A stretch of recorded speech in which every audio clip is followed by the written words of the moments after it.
खोटा सिक्का अधिक समय तक मार्केट में नहीं चलेगा, आखिर पोल खुल जाएगी। ऐसे ही किसी का भी झूठ अधिक समय तक नहीं चलेगा, एक दिन पोल पट्टी खुल जाएगी। आप कई बार सोचते हो ना, अगला जो है कितनी बातें इसकी पता ही नहीं है, लोगों को छिपाए हुए है, इसका खोट दुनिया जान ही नहीं पाती है। मगर ये विश्वास रखो कि सच्चाई प्रकट होकर ही रहती है। आज नहीं होती कल होती है, कल नहीं होती परसों होती है, लेकिन प्रकट अवश्य होती है। उसको कोई बहुत अधिक समय तक छिपा नहीं सकता है। जो सच है वो प्रकट होकर रहेगा। तो संसार में भी अक्सर लोग छिपाते किस बात को है? गलतियों को ही तो छिपाते हैं। अपनी भूल छिपाएंगे, गलती छिपाएंगे, अपना पाप छिपाएंगे, तो उसके लिए वो छिपा के वो झूठ का सहारा लेते हैं। लेकिन उनका वो जो बदकर्म है, जो उनका झूठ है, आखिरकार तो पता चल जाता है, कभी ना कभी प्रकट होता है। दृष्टांत कई बार आप लोगों ने इस बात के ऊपर सुना कि छोटा बच्चा था, उसको अपने पड़ोस में जो छोटी बच्ची थी, उसके खिलौनों में उसकी गुड़िया उसको बड़ी पसंद आती थी। वो बार बार उसकी गुड़िया ले ले, और वो लड़की छोटी वो बोले ये गुड़िया मैं नहीं दूंगी। बच्चे होते हैं ना, कभी खेल खिलौने में एक दूसरे का खिलौना लेना चाहते हैं, मगर वो जो बच्चा था उसको पता नहीं क्यों वही गुड़िया चाहिए होती थी। तो एक बार वो छोटी बच्ची अपने घर के बाहर लॉन में खेल रही थी, तो जैसे होता है बच्चों का कि मैं कुछ खाऊं, अपने गुड़िया को भी, डॉल को भी खिलाऊं, तो उसमें उसने साबुत, उसकी माँ जो थी, मूंग के जो दाने थे वो बीन के बनाने के लिए लेके जा रही थी। थोड़े खेलने के लिए कटोरी में उसने भी ले लिए, कि वो अपनी गुड़िया को खिलाने लगी। प्लास्टिक की गुड़िया थी वो, और उसका मुख में थोड़ा छेद करके वो उसमें कि गुड़िया तू भी खा, तू भी दाना खा। तो उसने अपनी गुड़िया के मुख में साबुत मूंग डाल रही थी, और पानी पी ले गुड़िया, थोड़ा पानी भी उसमें डाल दिया। तब तक उसकी माँ ने उसको आवाज़ दी बच्ची को कि अरे जल्दी तैयार हो, अंदर आओ। तो वो अपने खिलौने, अपनी वो गुड़िया वहीं बाहर छोड़ के, माँ ने चूंकि आवाज़ दी तो तुरंत अंदर चली गई। अब वो पड़ोस का छोटा बच्चा जो था वो देख रहा था, क्योंकि अगल बगल का घर था, दोनों के लॉन एक दूसरे से देखते थे। बाउंड्री पे जाली तार कई बार लगे होते हैं, तो दिखता भी रहता है अभी कौन कहाँ का बैठा है, क्या कर रहा है। तो जैसे ही उस बच्चे ने देखा कि बच्ची गई अंदर और गुड़िया उसकी रखी है बाहर, तो वो जल्दी से अपने घर से दौड़ के गया, उस गुड़िया को वहां से उठा के अपने घर में ले आया। अब लाने के बाद सोचे कि इसको मैं छुपा दूं, वरना कोई देख लेगा तो वापस उसको दे देगा, तो कुछ दिन के लिए छिपा देता हूँ। कहाँ छिपाए भाई, उसकी माँ भी देख लेगी। तो उसने वहीं पर लॉन में ही, अपने घर के लॉन में, माली खुदाई कुछ करके गया था, तो वहां पे मिट्टी में उसने उसको दबा दिया, उस गुड़िया को छिपा दिया। अब ढूंढा, वो लड़की आई बाहर, अरे मेरी गुड़िया खो गई, कौन ले गया, रोए रोए, खूब रोए। इससे पूछा कि तुम उसको बार बार लेना चाहते, तुमने तो नहीं उठाई है? कहता नहीं मैंने तो नहीं ली, झूठ बोल दिया उसने। उसका पूरा देखा, घर कमरा सामान सब देखा, घर में कहीं नहीं मिली। तो बोले हाँ इस बच्चे ने तो नहीं उठाई है, होती तो घर में मिलती। अब वो रो धो के बच्ची शांत हो गई, पता नहीं कौन ले गया गुड़िया को। थोड़े दिन बीत गए, उसके बाद में क्या देखा, एक बार उसकी माँ ने, लड़के की माँ ने क्या देखा कि लॉन में जो क्यारी है उसमें एक लंबी लंबी सी कुछ अलग सी घास उग आई है, बड़ी बड़ी सी। बोली पता नहीं ये तो कोई अलग से पौधे की घास है, ये कैसे उगाई है, इसको तो हटा देंगे, हमारे बाकी क्यारियों में ये मैच नहीं कर रहा है। ऐसी कई बार खरपतवार हो जाते हैं। तो बरसात के मौसम हो थोड़ा था, पानी डला ही हुआ था, तो उसने उसको ऐसे हाथ से, उस बड़ी बड़ी घास जैसी उसको लगा, उसको खींचा कि ये जड़ से उखड़ जाएगी, क्योंकि मिट्टी तो बहुत पोली है। तो क्या हुआ कि जैसे ही उसने खींचा तो देखा जड़ के साथ साथ वो गुड़िया भी बाहर निकल के आ गई। अब वो माँ बड़ी हैरान हुई कि ये क्या हुआ, क्योंकि उस गुड़िया के मुख में जो मूंग के दाने डाले थे उसने, वो अंकुरित हो गए, अंदर मिट्टी में चले गए। गुड़िया का तो मुख था ही खुला हुआ थोड़ा, उसमें अंदर पानी भी था, मिट्टी भी चली गई, वो अंकुरित हो गए दाने, और वही पौधे बन के 3-4 पौधे ऐसे बन के बाहर बड़े बड़े होते चले जा रहे थे। तो जब उखाड़ा तो जड़ के साथ साथ वो गुड़िया भी बाहर निकल के आ गई। अब तो पोल पट्टी खुल गई ना, ये गुड़िया आखिरकार यहाँ किसने लॉन में दबा दी? हमारे लॉन में कौन दबाएगा भाई? हमारा बच्चा ही तो दबाएगा ना, कोई और कौन दबा के यहाँ जाएगा, छुपा के जाएगा? फिर जब उस लड़के से पूछा, दिखाया, तो उसको कबूल करना पड़ा कि हाँ मैं नहीं ली थी। तो सिद्धांत गुरुजी इस बात पे बताते थे कि तुम लोग कितना भी छुपा लो, लाख पर्दों में भी तुम भेद छुपाओ, लेकिन कभी ना कभी प्रकट हो जाएगा। भगवान के आगे तो प्रकट है ही, और तुम्हारे लिए भी प्रकट है। तेरी कर्म कहानी तेरी आत्मा ही जाने, परमात्मा ही जाने, लेकिन जगत वाले भी जान जाते हैं, ऐसा नहीं है। तो ये विश्वास रखो कि सच्चे की सच्चाई प्रकट हो जाएगी। तुम्हारा झूठ भी प्रकट होगा, तुम्हारा सत्य भी प्रकट होगा। अभी हम सब जो सत्संग में आके बैठे हैं, हम सब के लिए सत्य जो था पर्दे में छिपा हुआ था। वास्तविक सत्य क्या है कि मैं ये देह नहीं हूं, मैं आत्मा हूं। तो ये छिपी हुई बात थी, और पता नहीं कब से छिपी हुई थी हमारे लिए, लेकिन इस जन्म में भगवान ने प्रकट कर दिया ना उसको। हमको ये सच्चाई आखिरकार तो प्रकट हो गई कि मैं ये देह नहीं हूं, मैं आत्मा हूं। ये जगत मिथ्या है, जो दिखाई देता है मिथ्या है, सत्य तो केवल एक परमात्मा ही है। तो ये सच्चाई भी तो प्रकट हुई आखिरकार हमारे लिए। तो ये कभी भी नहीं सोचो कि इसकी तो बात कोई कभी जान ही नहीं पाएगा। कितना भी कोई शातिर चोर होता है, अपराधी होता है, स्मगलर होता है, हत्यारा कोई भी हो, आखिरकार कभी ना कभी पता चल जाता है।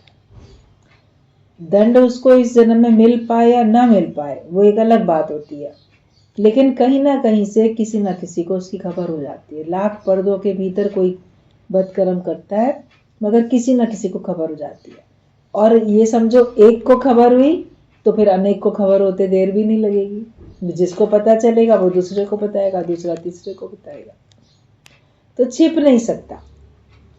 जब सच्चाई छिप सकती नहीं है, तो हम सच्चाई को छिपाने की कोशिश करें भी क्यों?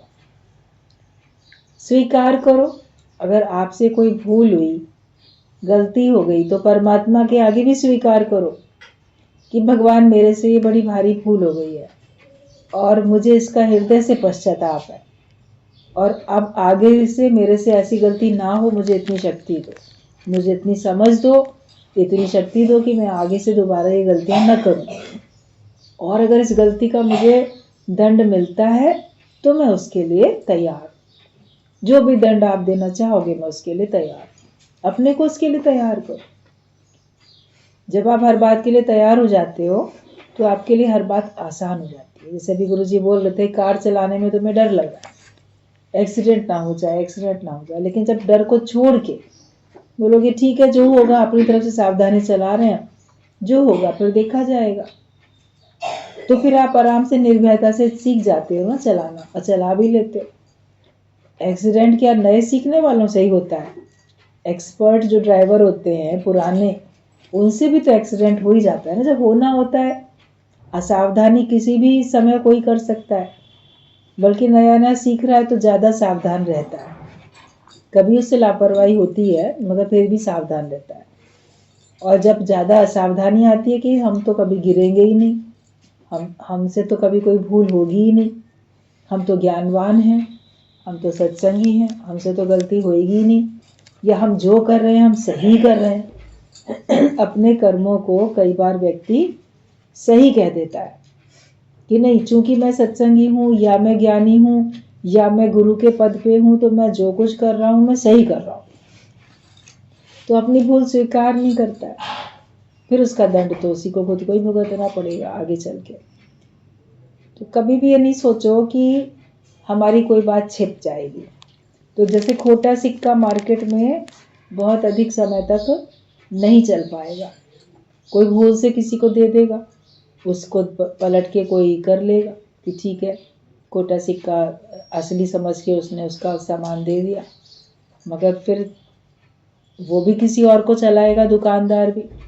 कभी नोट भी होते हैं, आपके पास कोई कटा फटा टेप लगा नोट होता है, तो आप उससे कोई नहीं ले रहा, तो आप उसको किसी न किसी तरीके से किसी न किसी को दे देते हो, चलो चल गया मेरा। तो एक बार चल गया, फिर उसके पास दुकानदार के पास पहुंचा, वो भी कहीं बहाने से किसी को देता है, चल गया, मगर फिर नहीं चल पाता, आखिरकार उसको बैंक में देना पड़ता है कि नहीं ये तो नहीं चलेगा। कभी जिसके पास पहुंच गया वो उसको जब जमा कराने जाता है तो वो सारे वही नोट लेके जाता है, तो वो मार्केट में चल नहीं सकते ना बहुत दिन तक। कब तक चलेंगे? कट्टे फटे टेप लगे पुराने नोट कब तक चलेंगे? ऐसे खोटे सिक्के भी कब तक चलेंगे? तो हमारे अंदर भी अगर खोट है खोट तेरे मन में तो भगवान से है दूर। अगर तुम्हारे अंदर खोट है तो तुम भगवान से दूर हो जाओगे। अगर तुम्हारे अंदर खोट है तो तुम ज्ञान से भी दूर हो जाओगे। कभी भी आप अपने आप को बहुत अधिक समय तक ज्ञानवान जाहिर नहीं कर पाओगे। शुरू में तो कोई आपके ऊपर विश्वास कर लेगा, मगर फिर जब वो देखेगा आपकी रहत, आपका बोलना, आपका भाव सब देखेगा, तो वो जानेगा कि इसके अंदर में ज्ञान नहीं है। इसलिए अपने को हर समय अंदर से स्थिर रखो, ज्ञानवान बना के रखो, विचार अपने ज्ञान वाले रखो। बाहर से आप कुछ भी बोलते हो, कहीं भी बैठते हो, मगर भीतर अपने को पहले मजबूत बनाओ। जब अंदर से आपको मजबूती आएगी तब आपकी धीरे धीरे बाहर से भी मजबूती, परिस्थितियों से मुकाबला करने की आपको दिखेगी। अंदर से कमजोर होते हैं तो बाहर से भी हम मुकाबला नहीं कर पाते। मीराबाई को अंदर से मजबूती थी भगवान की भक्ति की, तो फिर उसको भय नहीं लगा ना, वो निर्भयता के साथ रही। देखा ठीक है ये तो प्रसाद है भगवान का, ये तो चरणामृत है, इस पे तो अमृत नाम पड़ चुका है, तो उसने तो उसको अमृत समझ के ही ग्रहण किया। तो जो भक्त होता है वो भगवान की ओर से आई हुई हर परिस्थिति को भगवान का दिया हुआ प्रसाद समझ के ग्रहण करता है, अमृत समझ के ग्रहण करता है। इसलिए वो परिस्थिति उसको दुखी नहीं कर पाती है, उसका कुछ बिगाड़ नहीं पाती है। लेकिन अगर आप उसको जहर समझ के लोगे तो जरूर नुकसान होगा ही होगा। आपके भाव कैसे हैं? आप जहर समझ के क्यों लेते हो? हर परिस्थिति को अमृत समझ के ग्रहण करो कि जो भी कुछ परिस्थिति आई है वो परमात्मा की ओर से ही आई है और ये प्रसाद है, उसी के द्वारा ही मेरे को मिला। अपने विचार तो हमें बनाने आने चाहिए कि ईश्वर ने जो किया वो अच्छा ही किया, वो कभी बुरा करता ही नहीं है। भगवान के किए को हम बुरे का नाम दे ही नहीं सकते। जीव भाव के कारण से हम देंगे अच्छे बुरे का नाम, और हम जीव भाव में तो हमारे कर्मों को भी लोग अच्छे बुरे का नाम देंगे। अपने आत्म भाव में रहो, भगवत भाव में रहो। कोई भी कर्म करने से पहले सोचो इस जगह भगवान क्या करेंगे, या अगर आप गुरुवान हो तो इस जगह गुरु क्या करेंगे। या जो गुरुवान भी नहीं है, भगवान को भी ज़्यादा नहीं मानते हैं, तो जिनमें भी उनका विश्वास है, जो भी उनके लिए महान व्यक्ति हैं, घर के बड़े बुजुर्ग जो बड़े लोग हैं, तो इस जगह वो क्या करेंगे, किसी को तो आगे रख के आप सोचोगे, फिर आप बुरे कर्मों से बच सकते हो। कि इस जगह मेरा घर का बड़ा, मेरा दादी बाबा पिता माता, कोई भी जिसको भी आप देखते हो कि वो इस जगह पे हो तो क्या करेगा। जो भी आपकी दृष्टि में विद्वान है, महान है, आप उसका आदर्श देखो। ज्ञानवान हो तो आप गुरु का आदर्श देखो। भगवान की भक्ति करो, भगवान के लिए तो सब एक है।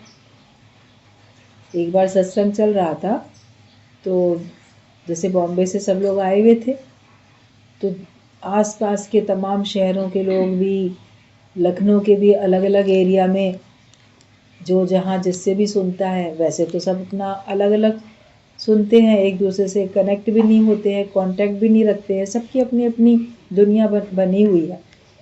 लेकिन जब गुरु आते हैं तब तो सब एक ही जगह पे सत्संग सुनते हैं ना। वैसे तो आप जहाँ जहाँ सुन रहे हो वहीं सुनोगे, दूसरों को आप जानोगे भी नहीं, लेकिन वहाँ पहुँचोगे तो वहाँ सब एक ही परिवार के हैं। तो सब बहुत बड़ी जगह में उधर सत्संग रखा हुआ था, तब नारायणी भगवान ने ये बात बोली थी कि आप लोग अभी आते हो तो अपने अपने एरिया वाले लोगों को ढूंढोगे, देखोगे भाई ये मेरे शहर का है, ये मेरे मोहल्ले का है, ये जिससे मैं सुनता हूँ उसके पास ये भी आता है, तो आपकी दृष्टि में ये मेरा है, ये किसी और से सुनता है, ये भाव आएंगे, अपना पराया आप लोग की नज़र में आएगा। लेकिन अभी इसी जगह पे अगर भगवान खड़े हो जाएं तो भगवान सब पे दृष्टि डालेंगे तो क्या डालेंगे? भगवान क्या डालेंगे कि ये सब मेरे ही। आप लोग डालोगे ये मेरे वाले ये हैं और ये फलाने वाले हैं। जो जिससे सुनता है उसके ऊपर उसका नाम लगा देते हैं, ये फलाने से सुनता है, ये फलाने फलाने के सत्संगी है, ये फलाने के सत्संगी। बोले लेकिन भगवान वाली दृष्टि वो तो बनानी है ना हर एक को। तो जिसको भी देखो, जहाँ भी देखो, बोलो सब भगवान के ही। अपने को भगवत भाव में लेके आओगे, भगवान वाली दृष्टि में लाओगे, तो फिर आप देखोगे कि आपको सब अपने ही लगेंगे, कोई पराया लगने वाला है ही नहीं। आप हर एक को प्रेम की दृष्टि से देख सकते हो, हर एक को अपनेपन की दृष्टि से देख सकते हो। वो अलग बात होती है कि आप जहाँ जहाँ जा रहे हो आप वहीं सुनोगे, क्योंकि वो लोग आपको जानते पहचानते हैं। लेकिन औरों के साथ भेदभाव तो नहीं रखो ना। कई लोग बहुत भेदभाव में रहते हैं तो वो ज्ञान नहीं है। अगर इतना अंदर में द्वेष है, द्वेष है, भेदभाव है, तो फिर ज्ञान क्या हुआ? अज्ञानी व्यक्ति भी, संसारिक लोग भी शिष्टाचार निभा लेते हैं अड़ोस पड़ोस सबसे, और कई बार सत्संग में आने वाले, ब्रह्म ज्ञान सुनने वाले भी शिष्टाचार नहीं निभाते, भूल गए होते हैं। वो उनका पता नहीं कैसे कैसे क्या रहता है, भेदभाव अंदर में रहते हैं।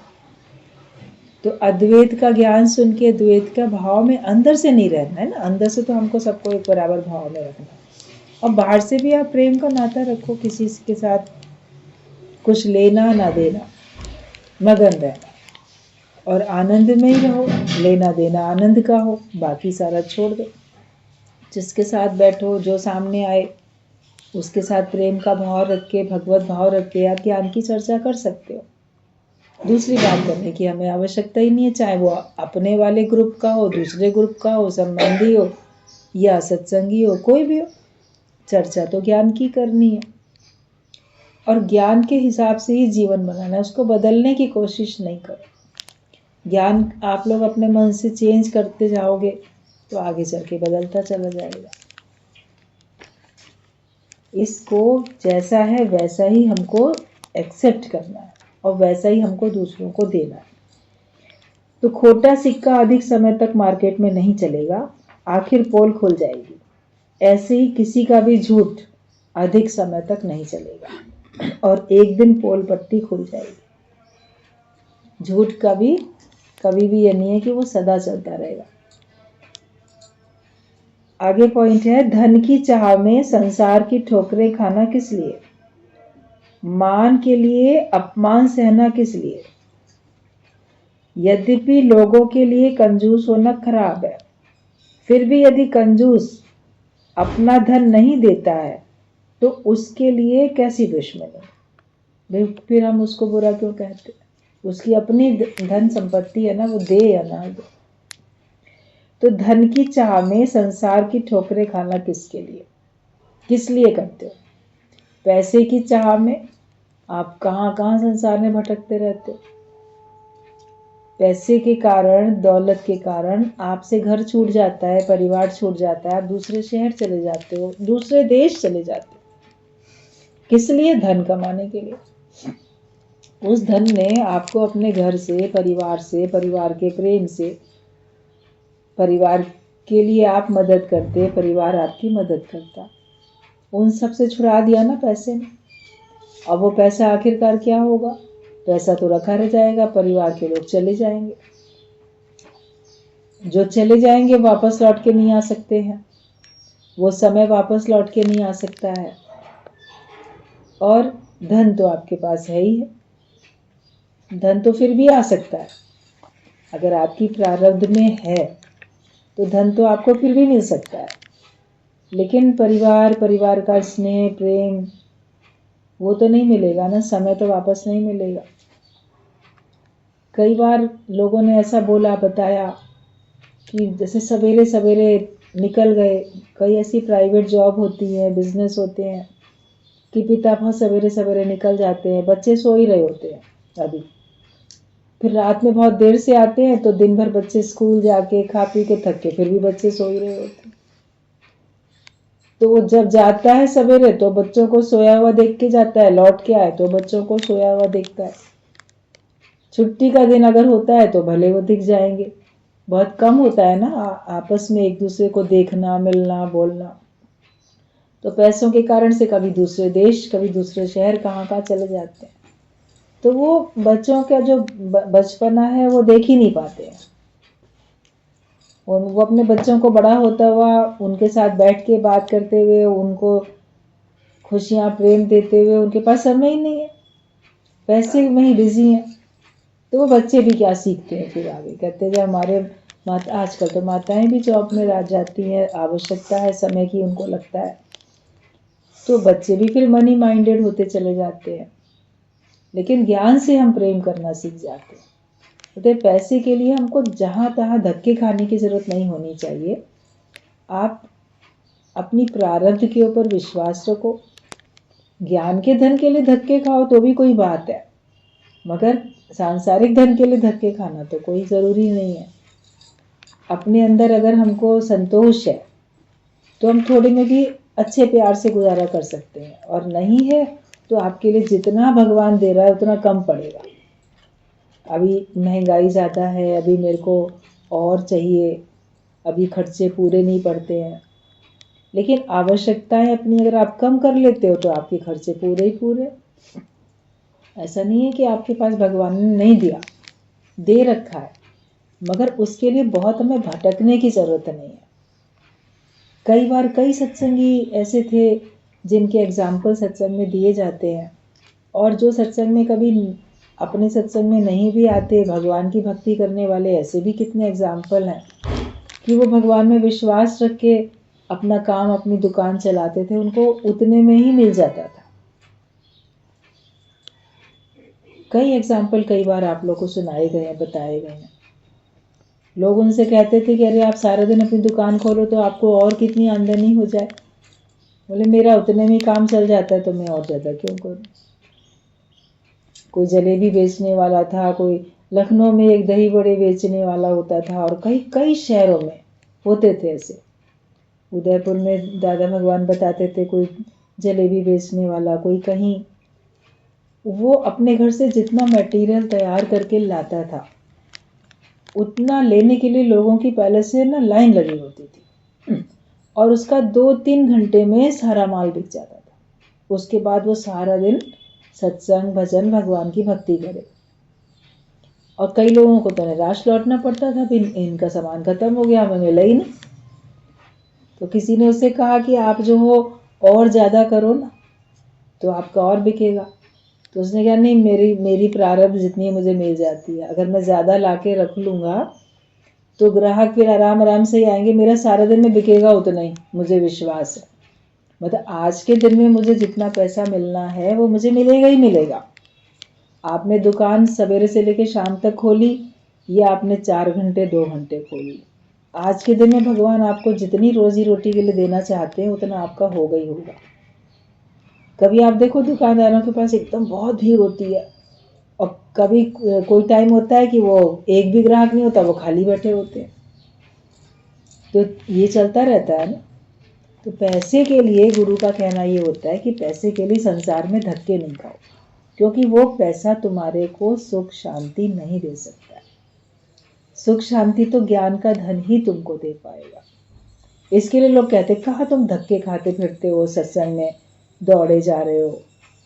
पैसे के लिए कोई नहीं कहेगा कहाँ तुम धक्के खाते फिरते हो, क्यों दौड़े जा रहे हो। बहुत दूर नौकरी होगी तो भी जाएंगे, दूसरे शहर जाना होगा तो भी जाएंगे, दूसरे देश जाना होगा तो भी जाएंगे। लोग हाँ बहुत बढ़िया, टैलेंटेड है ना ये।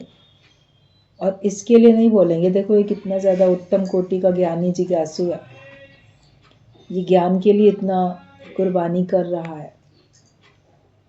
यहाँ तो जो प्राप्ति होगी तो परमात्मा की प्राप्ति होगी ना, आपको आवागमन के चक्कर से छुटकारा मिलेगा, मोक्ष की प्राप्ति होगी। अपने लिए खुद हमें डिसाइड करना है कि आखिरकार हम चाहते क्या है। अगर हम इस जन्म में परमात्मा को पाना चाहते हैं तो उस हिसाब से आप चलते ही रहोगे, फिर आपको किसी की परवाह होगी नहीं। लेकिन तुम्हारा ही उद्देश्य होगा कि मुझे तो पहले पैसे मिल जाएं, तो आप पैसे के लिए भटकते रहोगे। मगर वो भी समझ लेना, प्रारब्ध में होगा तो ही मिलेगा, नहीं होगा तो नहीं मिलने वाला है। लेकिन भगवान हर एक के भाग्य में है। जिस वक्त कोई भी मनुष्य रूप में आता है जन्म लेके, तो भगवान ने अपना नाम उसके भाग्य पे लिख दिया कि मैं तुम्हें मिल सकता हूँ। लेकिन पैसा तो, माया तो जितनी इस जन्म में उसके भाग्य में, उसको उतनी मिलने वाली है। लेकिन भगवान हर एक के मस्तक पे लिखा है, जो उसको प्रकट करना चाहे कर ले। अभी हम सबके हाथों में मान लो अच्छे पुराने कर्मों के हिसाब से आज भगवान ने अवसर दे दिया, तो हम लोग के हाथ में पहले से कुछ नहीं था, लेकिन भगवान की तरफ से अगर सत्संग मिला, सच्चा गुरु मिला, अवसर मिल गया, मगर उसको बनाना तो आपके हाथ में है ना। अवसर तो हर एक को मिलता है। जैसे कोई बीज बो दिया, तो बोने के बाद अंकुरित वो हो गया, मगर अंकुरित होने के बाद उसको संभालना तो जिस जहाँ पर है उस माली को ही पड़ता है ना। नहीं ध्यान देगा, पानी नहीं डालेगा, वो सूख जाएगा। बीज ने तो अपना काम किया, वो तो अंकुरित होके आया आपके गमले में, क्यारी में, खेत में, जहाँ भी आपने डाला है। मगर उसमें खाद पानी डालना, उसको और बाड़ा लगा के और जानवरों से और से बचाना, वो तो मेहनत करनी पड़ती है ना, तब तो आगे बढ़ता है। तो पुराने पिछले अच्छे पुण्य कर्मों के हिसाब से ज्ञान के बीज अंकुरित होके हमको मिले हैं। हमें उनके लिए मेहनत नहीं करनी पड़ी, हमको सहज में मिल गए, अंकुरित होके मिल गए। छोटे छोटे पौधे निकले हुए ही हमको मिले हैं, मगर उसको हमें संभालना वो हमारी जिम्मेदारी है, वो हमारा पुरुषार्थ है। वो पुरुषार्थ भी नहीं करोगे तो जन्म तेरा बातों ही बीत गए, बातों में ही तुम्हारा जन्म बीत जाएगा और तुम उसका लाभ नहीं ले पाओगे। गुरु बार बार कोशिश करते हैं कि तुम्हारा जन्म व्यर्थ न जाने पाए। अपना जीवन सफल हमको करना है, तो इसके लिए हमको पुरुषार्थ में लगना है, क्योंकि पुरुषार्थ तेरा देव है। परमात्मा की प्राप्ति के लिए हमको पुरुषार्थ करना है। तो धन की चाह में संसार की ठोकरें खाना किस लिए? आखिरकार संसार भी यहीं रहेगा और तुम भी उस धन को छोड़ के चले जाओगे। वो धन भी यहीं रह जाएगा और जगत भी यहीं रह जाएगा। और मान के लिए अपमान सहना किस लिए? कई बार लोग सोचते हैं मेरा बड़ा मान हो जाए, उसके लिए बहुत कुछ लोगों का अपमान भी सहते हैं। तो क्यों सहते हो अपमान? मेरा अपमान ना होने पाए, मेरा अपमान, या कभी कभी अपमानित होके भी कोई काम करते हैं कि नहीं आगे चल के हमारा नाम हो जाएगा, तो हम क्यों सहें? अपमान हम क्यों सहें? किसी प्रकार का अपमान हमको सहने की जरूरत नहीं। हम अपने भगवान के रास्ते पे चलें। लोग सोचते हैं कि मेरे को कोई कहे ना, भगवान के रास्ते पे चल रहे हैं, कोई मुझे कहे ना, मगर कह रहा है कोई। जगत में चल रहे हैं तो कोई हमें कहे ना, या संसार में कहीं बोलेंगे ठीक है कह देंगे तो कह देंगे, लेकिन हमको पैसा तो मिल जाएगा, हमको वो पद तो मिल जाएगा। संसार में तरह तरह के विचार वाले सब लोग हैं। तो हम ये देखें कि हम क्यों सहते हैं। आखिरकार हमें क्या चाहिए? हमको भगवान चाहिए कि हमें संसार लोगों का मान चाहिए? सांसारिक लोग अगर आपको बड़ा अच्छा बोल भी देंगे, ये बहुत अच्छा है, तो उसके बाद क्या भगवान की दृष्टि में तो तुम अच्छे नहीं बने? गुरु की दृष्टि में अच्छे बनो, भगवान की दृष्टि में अच्छे बनो, अपने स्वयं की दृष्टि में भी आपको लगे कि हाँ मैं सही हूँ। जब ज्ञान होगा तो आपको सही और गलत की पहचान हो जाएगी। और कहा यद्यपि लोगों के लिए कंजूस होना खराब है, लेकिन कंजूस व्यक्ति अच्छा नहीं माना जाता है। उसका लोग जैसे निंदा करते हैं, फलाना ना बड़ा कंजूस है। हालांकि खराब है कंजूस होना, फिर भी यदि कंजूस अपना धन नहीं देता तो उसके लिए कैसी दुश्मनी? एक कंजूस व्यक्ति है, ठीक है वो कंजूस है, मगर धन तो उसका अपना ही कमाया हुआ है ना। अपने धन को वो खर्च करे या रखे, ये उसकी अपनी स्वेच्छा है, उसकी अपनी मर्जी है। तो जो उदारचित होगा उसको तो बड़े गुणगान गाओगे, जो कंजूस होगा उसकी बड़ी निंदा करोगे।